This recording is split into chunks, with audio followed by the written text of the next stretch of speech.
میں گزارش کروں گا میرے اور آپ کے صدر اسلام آباد کی تاجروں کی دلوں کی دھڑکن محترم احسن ظفر مختاری صاحب سے کہ وہ آئیں اور محترم صاحب کو ویلکم دیں. بسم اللہ الرحمن الرحیم. جناب محترم سراج الحق صاحب امیر جماعت اسلامی، جناب میاں اسلم صاحب نائب امیر جماعت اسلامی، جناب کاشف چودھری صاحب، جناب چودھری طاہر صاحب پریزیڈنٹ پاکستان بزنس فورم، جناب امتیاز عباسی صاحب general secretary Pakistan business forum, جناب اجمل بلوچ صاحب، جناب اجاز عباسی صاحب، میاں اکرم فرید صاحب، اور اس کے علاوہ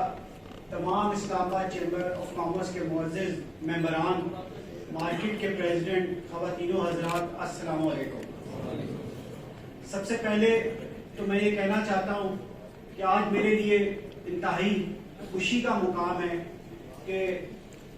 امیر جماعت اسلامی جناب سراج الحق صاحب اسلام آباد چیمبر تشریف لائے، اور میں ان کو اسلام آباد چیمبر آنے پر اپنی طرف سے، اپنی ایگزیکٹو کمیٹی کی طرف سے ویلکم کرتا ہوں، اور ان کو یقین دلاتا ہوں کہ جس طریقے سے الخدمت فاؤنڈیشن نے کام کیا ہے، لیکن اس کو اس طرح سے ہائی لائٹ نہیں کیا جاتا، نہ میڈیا پہ نہ سوشل میڈیا پہ. تو میں یہ چاہوں گا کہ جو الخدمت فاؤنڈیشن ہے، اس نے جس طرح سے جب ٹرکی میں زلزلہ آیا اور ہم لوگ یہاں پہ ٹرکی کے ایمبیسی گئے، اور وہاں کے سفیر نے ہمیں بتایا کہ پاکستان سے الخدمت کی ٹیم وہاں پہ پہنچ چکی ہے اور وہاں کے جو زلزلہ متاثرین ہیں ان کے لیے کام کر رہے ہیں. تو یقین جانیے اس دن میرا سر فخر سے بلند ہو گیا کہ وہ ترک بھائی جب پاکستان میں زلزلہ آیا تھا اور وہ سب سے پہلے پاکستان پہنچے تھے، تو ہماری طرف سے بھی اسی طریقے سے الخدمت فاؤنڈیشن کی ٹیم سب سے پہلے وہاں پہ پہنچی اور جو کام تھا اس میں شریک ہوئے. اس کے ساتھ ساتھ میں یہاں پہ یہ کہنا چاہتا ہوں جناب سراج الحق صاحب، ہمارا ملک ایک بہت مشکل اکنامک سچویشن سے گزر رہا ہے. ہمارے ملک کی سیاسی پارٹیوں کے درمیان بہت سخت پولرائزیشن کر دی گئی ہے، اور میں ذاتی طور پہ یہ سمجھتا ہوں کہ تمام سیاسی پارٹیوں میں اگر کوئی ایسی پارٹی ہے جو برج کا رول پلے کر سکتی ہے اور سب کو ایک پلیٹ فارم پہ جمع کر سکتی ہے، تو وہ صرف اور صرف جماعت اسلامی ہے. اور میری آپ سے یہ اپیل ہوگی کہ آپ تمام سیاسی پارٹیوں کے رہنماؤں سے ملاقات کریں اور ان سے گزارش کریں کہ پاکستان بہت بڑے اکنامک کرائسس سے گزر رہا ہے، اور یہ جو ابھی تھوڑی تھوڑی بہتری آنی شروع ہوئی ہے، اور اگر ہم اب بھی نہ ہم نے ہوش کے ناخن لیے تو خدا نہ خواستہ پاکستان کی جو سلامتی ہے وہ بھی خطرے میں پڑ سکتی ہے. تو میں سمجھتا ہوں کہ ہمارے امیر جماعت اسلامی سراج الحق صاحب تمام پولیٹیکل پارٹیز کے جو لیڈرز اور ہیڈز ہیں ان سے ملاقات کریں گے اور ان کو یہ ہمارا پیغام پہنچائیں گے کہ اگر آپ چاہتے ہیں کہ پاکستان میں الیکشن ہو تو اس سے پہلے پاکستان کی تمام تاجر برادری کا یہ مطالبہ ہے کہ ہمیں ایک چارٹر آف اکانومی تمام پارٹیاں سائن کر کے دیں، چاہے جو بھی پارٹی پاور میں آئے. ہمارا جو اکنامک مینیفیسٹو ہے آپ وہ پیش کریں تمام پارٹیاں، اور ایک 10 سالہ منصوبہ بندی کر کے دیں. ادروائز تاجر برادری الیکشن کے لیے تیار نہیں ہے. اب یہ وہ پاکستان نہیں رہا. ہمیں آپ کا اکنامک مینیفیسٹو بھی سننا ہے، اور آپ کے ساتھ ساتھ باقی تمام پارٹیوں کا اکنامک مینیفیسٹو بھی سننا ہے. اور اگر آپ تمام پارٹی ایک 10 سالہ چارٹر آف اکانومی پہ ایگری نہیں ہوتے تو ہمیں الیکشن نہیں چاہیے. سب سے پہلے آپ کو ایک ساتھ بیٹھنا ہوگا، کیونکہ اگر آپ ایک ساتھ نہیں بیٹھیں گے تو آج 76 سال ہم نے گزار دیے، اور پاکستان کے حالات کیسے ہیں. آج پاکستان میں جو بے روزگاری ہے وہ حد سے زیادہ بڑھ چکی ہے. اس کے ساتھ ساتھ وہ بچے جو اسکول سے باہر ہیں، تقریباً 2.5 کروڑ کے قریب بچے پاکستان میں اسکولوں سے باہر ہیں، اور یہ 2.5 کروڑ بچے آگے آنے والے وقت میں ہمارے اوپر کتنی بڑی لائبلٹی بن جائیں گے. تو میں ایک تو یہاں پہ یہ بھی آپ سے درخواست کروں گا کہ الخدمت فاؤنڈیشن وہ 2.5 کروڑ بچے جو اسکولوں سے باہر ہیں ان کو اسکولوں میں لے کے آنے کے لیے اپنا ایک لائحہ تیار کرے, اور اسلام آباد اور پاکستان کی بزنس کمیونٹی آپ کے ساتھ ہر طریقے سے تعاون کرے گی. اس کے ساتھ ساتھ ہمارا جو تجارتی خسارہ ہے وہ تقریباً پچھلے سال $49 بلین تھا. یہ کیا وجہ ہے کہ ہمارا تجارتی خسارہ بڑھتا جا رہا ہے؟ تو سراج صاحب ہمیں سوچنا ہوگا کہ وہ government own companies PIA, Pakistan railway, Pakistan steel, ہمیں کون روک رہا ہے کہ ہم اس کی نچکاری نہ کریں؟ گورنمنٹ کو چاہیے کہ جتنی بھی لاس میکنگ کمپنیز ہیں ان کو جلد سے جلد پرائیویٹائز کیا جائے اور پرائیویٹ لوگوں کو دیا جائے کہ وہ چلائیں. اور ابھی آپ کے ساتھ اوپر کمرے میں جب ملاقات ہو رہی تھی تو آپ نے بہت اچھی بات کی کہ نیشنل اسمبلی میں, صوبائی اسمبلیوں میں جو بزنس کمیونٹی ہے اس کے لیے جس طرح خواتین کا کوٹا ہے اسی طرح سے بزنس کمیونٹی کا بھی کوٹا ہونا چاہیے. لیکن میں یہ سمجھتا ہوں کہ جو سینٹ آف پاکستان ہے اس میں صرف اور صرف ٹیکنوکریٹس اور بزنس مین ہونے چاہیے. اس میں پولیٹیکل وابستی سے لوگوں کو نہیں آنا چاہیے, کیونکہ سینٹ ایک ایسا ہاؤس ہے جہاں پہ ہمارے ملک کی پالیسی کے لیے تھنک ٹینک بیٹھ کے سوچتے ہیں کہ ہم نے کس طریقے سے ملک کو آگے لے کے بڑھنا ہے. اور اگر وہاں پہ ایسے لوگوں کو لایا جائے گا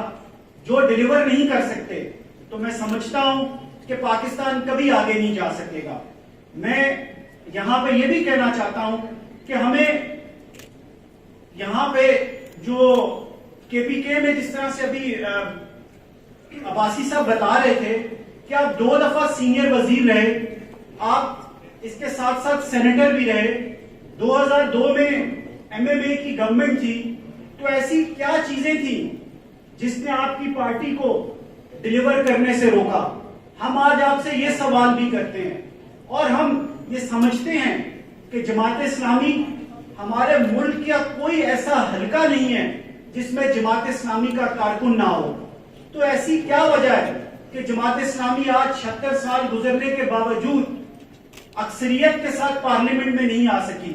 تو ہم یہ سمجھتے ہیں اور چاہتے ہیں کہ اس وقت پاکستان جس نازک دور سے گزر رہا ہے, اس وقت ضرورت اس عنصر کی ہے کہ پاکستان میں ایک نیشنل گورنمنٹ فارم کی جائے اور تمام پارٹیز کو اس میں حصہ دیا جائے اور 10 سال کی ایک پالیسی بنائی جائے جس میں ہماری جوڈیشری, ہماری آرم فورسز اور گورنمنٹ تینوں کا رول ڈیفائن ہو کہ ہم نے پاکستان کو آگے کیسے لے کے جانا ہے. میں یہاں پہ ہمارے سپاہ سالار جناب عاصم منیر صاحب ان کو خراج تحسین پیش کرنا چاہتا ہوں. جس طریقے سے انہوں نے SIFC بنائی اور پاکستان میں ایگریکلچر ریفارمز اور 1 ونڈو آپریشن, جو فارنر انویسٹر پاکستان میں انویسٹمنٹ کرنے کے لیے آنا چاہتا ہے اس کے لیے جو فیسلٹیز وہ کریٹ کرنے ہیں. تو میں یہ سمجھتا ہوں کہ اب یہ جو آگے پاکستان میں جب کاٹن کی فصل آئے گی یہ تقریباً 10 ملین بیلز کی ایکسپیکٹڈ ہے اور اس کی جو انٹرنیشنل مارکیٹ میں ویلیو ہے وہ $5 بلین ہے, اور جب اسے ہم کپڑا بنا کے آگے ایکسپورٹ کریں گے تو وہ اس کی ویلیو $25 بلین ہوگی. تو میں سمجھتا ہوں کہ ہماری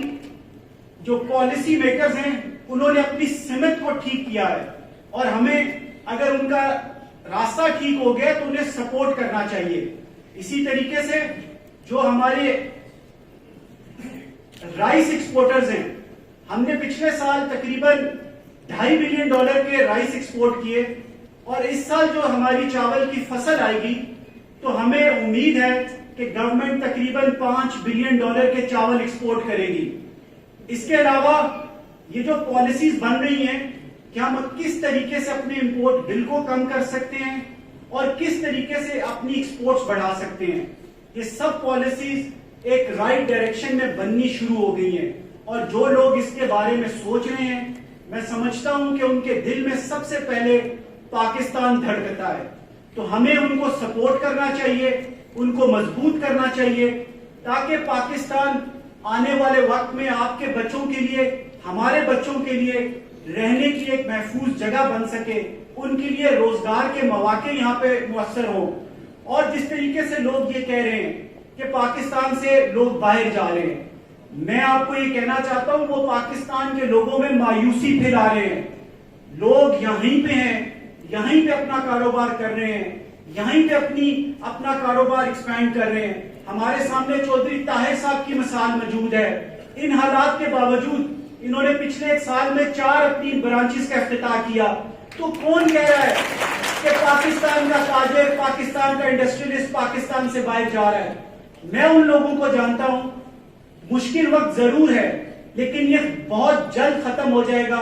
اگر ہم اور آپ سب سے پہلے یہ سوچیں کہ ہم پاکستانی ہیں, ہم نے اپنے حصے کا ٹیکس ادا کرنا ہے, اور ہمیں یہ نہیں سوچنا چاہیے کہ وہ یہ کرے گا تو میں یہ کروں گا. ایز اے پاکستانی ہمیں اپنا جو فرض ہے وہ پہلے ادا کرنا ہے. میں اس کے ساتھ ساتھ ایک دفعہ پھر میاں اسلم صاحب جو اسلام آباد سے میں نے بھی 2002 میں الیکٹ ہوئے, جس طریقے سے انہوں نے اسلام آباد کے شہریوں کی خدمت کی, ان کو خراج تحسین پیش کرتا ہوں, اور امید کرتا ہوں کہ آئندہ جب بھی الیکشن ہوں گے یہ اس میں ایک اچھے اکنامک مینیفیسٹو اور اپنی پارٹی کے منشور کے ساتھ اسلام آباد کے شہریوں کے آگے پیش کریں گے اپنے آپ کو. اور اس کے ساتھ ساتھ میں یہاں پہ کاشف چودھری صاحب کو بھی خراج تحسین پیش کرتا ہوں, جنہوں نے ہر ریلیونٹ فورم پہ جو ہمارے بزنس کمیونٹی کے لوگ ہیں ان کی آواز بلند کی. لیکن بالکل آپ نے سپٹمبر میں ہڑتال کی کال دی. اختلاف رائے کرنا ہر کسی کا حق ہوتا ہے. دیکھیں, ہڑتال پہلے ہی ہمارے لوگ اتنی مشکل حالات سے گزر رہے ہیں کہ وہ بجلی کا بل نہیں دے سکتے, اور اگر ہم ہڑتال اور پہیہ جام کی باتیں کریں گے تو یہ اکانومی کا پہیہ جو چل رہا ہے وہ بھی چلنا بند ہو جائے گا. میں آپ کے پوائنٹ آف ویو سے اختلاف نہیں کرتا, ہمیں ہڑتال کرنی چاہیے, لیکن تب کرنی چاہیے جب ہمیں پتا ہو کہ جب تک ہمارے مطالبات پورے نہیں ہوں گے تو پھر ہم ہڑتال میں بیٹھے رہیں گے. اس طرح ایک دن ہڑتال کرنا اور آدھی دکانیں کھلی ہونا اور آدھی بند ہونا, اس سے ہمارے جو چیزیں ہیں وہ حاصل نہیں ہو سکیں گی. اور میں یہاں پہ ایک دفعہ پھر ہمارے جتنے بھی پاکستان بزنس فورم کے لوگ اور جماعت اسلامی کے لوگ یہاں پہ تشریف لائے, آپ سب کا شکریہ ادا کرنا چاہتا ہوں. اور میں امید کروں گا کہ سینیٹر سراج الحق صاحب ایک جامعہ طور پہ جو جماعت اسلامی کا اکنامک مینیفیسٹو ہے اور جو ان کی پارٹی کا منشور ہے وہ آج اسلام آباد کی بزنس کمیونٹی کے سامنے پیش کریں گے اور بتائیں گے کہ ہمیں کیوں جماعت اسلامی کو ووٹ دینا چاہیے, اور کس طرح سے جماعت اسلامی پاکستان کو موجودہ سیاسی اور اکنامک بحران سے باہر لے کے آ سکتی ہے. انہی الفاظ کے ساتھ آپ سب لوگوں کا بہت بہت شکریہ. Thank you very much.